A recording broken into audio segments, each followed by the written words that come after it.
Hey guys, it's the Master Stylist, and I'm not bringing you a tutorial today. Today, I'm actually going to be talking about how to build your clientele. I asked some of my Instagram followers and some of you guys on, I did like a little question thing in my story and a Q&A, and you guys basically, the majority of the questions were how to build your clientele. So today, that is what I'm going to be talking about. Just giving you a few tips on how to build your clientele and some things that you need to do. So the first thing is to be consistent. To be consistent and perfect your craft. That's all. That's first thing. Sometimes we think that we're going to go to beauty school, we're going to graduate, and we're going to go into the salon and boom, we're going to be like booming. And it don't work like that. It absolutely does not work like that. The first thing you need to be doing is perfect your craft. And when I mean perfect your craft, I mean take classes, go on YouTube, go in a salon where you can work and learn from people. Practice. You know, sometimes we got to give out complimentary services and stuff like that so that we can, you know, practice. Because, we have our mannequins and things like that, but it's always better to practice on a real person. There's nothing like a real head. 99% of people are not willing to do what it takes to make their dreams come true. The Marines have a saying, everybody wants to go to heaven, but nobody wants to die. These are things that will always help you grow. Always remain a student. Don't ever feel like you can't learn anything or you know everything or whatever, because the minute you stop learning, that's the minute that you're going to stop growing. So you have to always remain a student at all times. Be patient. When starting off, I don't recommend going into a booth rental situation. I recommend going into commission. That way you don't have to worry about if you don't have any clients that week that you can't pay your rent. And also, you don't have to worry about supplies and stuff like that, especially when you're coming fresh out of the salon. Did I say be consistent? Just from me being a stylist, let me tell you a little bit about myself. I have been a licensed stylist for 13 years, but I was a bootlegger for years before that. And when I mean bootlegger, I just mean that I was doing hair in the salon without a license. And I was also doing hair at home without a license. It comes a point where you want to grow and you want to get out your house and do better. I've been in salons where, I sat there and, and I'm like, shoot, I'm looking like I can do hair better than her, but I don't have the clientele or whatever. So it didn't matter. It didn't matter how great of a stylist I was. If you don't have the clientele, it doesn't matter. Every day I got up, I put my clothes on, I got dressed, and I sat there. I passed out cards. Eventually the clients will come as long as you being consistent. Did I say be consistent? Okay, be consistent. People get so wrapped up into social media. With social media, people feel as though they have to get a logo, get a fancy website. All of those things don't mean nothing if you don't have the clientele. And I came up in that era because I've been licensed since 2005. So I was up in that era where, stylists didn't have logos and all that kind of stuff. I was probably the first stylist in my area to even have a logo or a booth renter with my own website. And there wasn't no, social media. We had MySpace. Some of y'all follow me from back in MySpace. But for the most part, you had to get it from the muscle. You got to go out and you have to pass out cards. When you in the stores, give out your card. When I go to the fast food restaurants or whatever, they hand me my food, I hand them a card with my money. If I see people standing outside my salon, I give them a card. I go to events, I pass out my cards. You have to do more than social media because everybody is not on social media. Then also the way that social media is set up now, everything is for money. So everybody's not going to see everything you post, and everybody's not going to be on social media at that time. You got to do stuff the old-fashioned way, because the old-fashioned way worked. Not saying don't get on social media. That's not what I'm saying. But in addition to, you can't solely rely on social media. Everybody's not on social media. Believe it or not, there's a lot of people who just not on social media. They don't have a Facebook. They don't have an Instagram. They don't have those things. So, and there's people that's looking for clients, but you have to go and get them. And about sitting, you know, I sat in the salon. I didn't have clients, but sitting there, I was learning. I was learning from other stylists. I was watching what she was doing. Oh, okay, next time I get a client, I'm gonna try that out. Okay, I see that. Oh, okay, that's how you do that. You know what I mean? Like, every day needs to be an experience.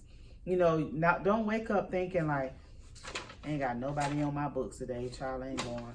You know, because you still can learn, you still can grow. You know, when I was sitting there, I used to be on we didn't really have YouTube. We had a little bit of YouTube, but it wasn't like it is now. You know what I mean? But we had hair books. That's when people actually looked at hair books. I would read hair books and read, you know, about people and techniques and stuff like that, because you always want to keep learning. I don't know not one stylist that works hard, that's always a student, and they're not doing nothing.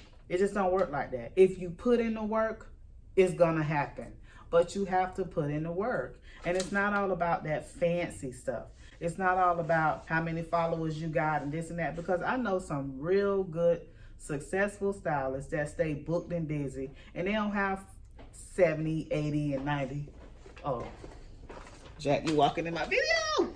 Oh, what I was saying, you know, to always remain a student, that is the most important thing when building your clientele, and be consistent. When starting out, you're not going to go right into a salon and just start making $1,000 a week. You know, it's not going to happen like that, but it will happen if you remain consistent. Remain consistent, use quality products, name it phone. But, you know, just be consistent. There are going to be times where you want to give up, and, you know, just keep going. Just keep going. I have been through it, okay? I have been through it. And don't look at numbers. Don't look at numbers. Don't worry about, because you only got 15 followers. No, I'm lying. You need more than 15 followers. But, you know, you don't have hundreds of thousands of followers, because if you don't have hundreds of thousands of clients, those followers don't mean nothing. It's more important about getting clients that are returning. You can do 5 clients a week, but if those clients aren't returning, then what good is it? You want 5 clients that's coming every week or every 2 weeks, because that's consistency. When you're booking clients, upsell the clients. If they came in for a shampoo and style, girl, you need a conditioner too, or you need a trim, and not because they don't need it. You know, give them something they need. I'm not telling you to just start charging people for what they don't need, but people appreciate quality work. Shampoo the hair. I mean, it's so many stylists now that don't even shampoo hair, but it's not even an option. When I run quick weave specials and stuff like that, sometimes shampoo is not included in the special. You get the price, and that's what it is. But if something happened and they needed to shampoo their hair, the option is available. We got to bring hair back to the way that it used to be. There's like an epidemic of people with no hair, and it's because stylists just they care about getting to the next dollar, getting to the next client, and that's it. So be consistent, be patient, always be a student, and always market yourself and give out your cards. Have cards. They don't have to be fancy cards. I did say about the logo, but you do want to give out a card that's catchy or something that's rememberable. This is my card. I designed it myself. It looks similar to my Instagram profile, but you know, Instagram has 3 pictures. I have 4. But This is, you know, it's something that people can remember. I love the die cut cards. Those cards are so cute to me. The cards that, if you don't know what that is, it's the cards that come in different shapes. So you can have a card that's shaped like a blow dryer, or a card that's shaped like a comb, or, you know, something. And this can apply to, if you're a photographer, they have cards that look like a camera, you know, like stuff like that. Just being creative and being unique, not really doing the same thing that everybody else is doing. Try to figure out something for yourself that works for yourself. And honey, let me tell you, your clientele will come, okay?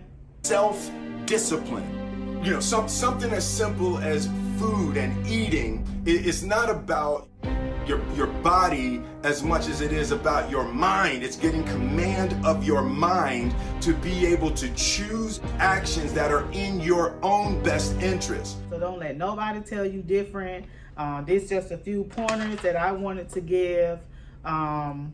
Be consistent. I'm gonna say it again. Be consistent. Be patient. Always learn and always give out your cards and market yourself, and your clientele will grow.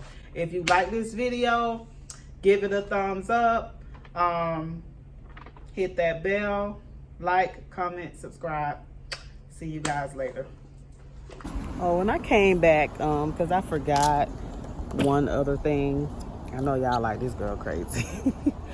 But if you are going to rely solely on social media, just be sure that you are being regular on social media. Make sure you are posting consistently. Consistent. How many times have I said the word consistent? Consistent. Make sure you are posting consistently, at least 3 to 4 times a day. Look at your analytics. See when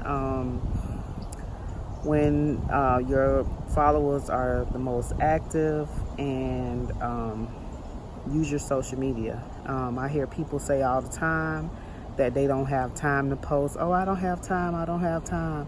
If you have time to scroll and look at fight videos, or scroll and look at this video, or even the one that you're watching right now, then you have time to post on your social media pages and promote yourself. People make time for what they want. So if it's important to you like you say it is, you'll make time for it. Bye.